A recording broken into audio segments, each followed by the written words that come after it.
Mon métier de technicien de police technique et scientifique consiste en identité judiciaire à faire des recherches de traces et indices sur une scène d'infraction. Maintenant, il faut savoir qu'il y a différentes disciplines.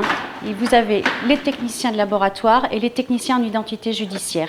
Il faut savoir qu'aujourd'hui, il y a deux moyens formels d'identifier un individu par ses empreintes digitales et par son profil génétique. Ce qui m'a donné envie de faire ce métier, dans un premier temps, c'est personnel parce que mon père était dans la police. De 1992 à 2001, j'étais aide technique de laboratoire. En 2001, j'ai passé un examen professionnel pour passer technicien de laboratoire. Et en 2004, j'ai passé un second examen professionnel pour passer technicien de classe supérieure. Alors, les tâches les plus courantes de mon métier, c'est bien sûr le management.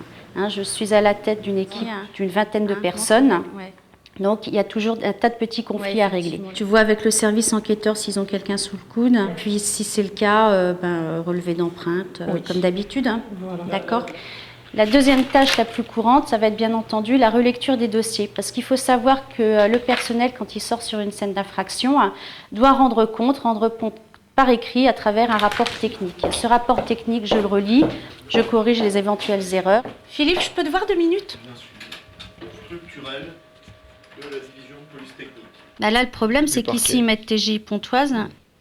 Je verrai ça avec Sergi à la prochaine réunion d'état-major. Les moyens, c'est qu'il n'est pas toujours évident de manager un groupe de fonctionnaires. Dans un deuxième temps, c'est qu'on est quand même confronté aux morts violentes et que les morts violentes, c'est pas beau. Ça, il faut le savoir. Je pense qu'il faut être extrêmement rigoureux.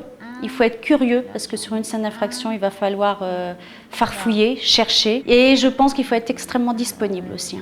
Ce qui me plaît le plus dans ce métier, c'est qu'à la suite d'une affaire et des prélèvements qu'on aurait éventuellement effectués, on puisse identifier l'auteur d'une infraction.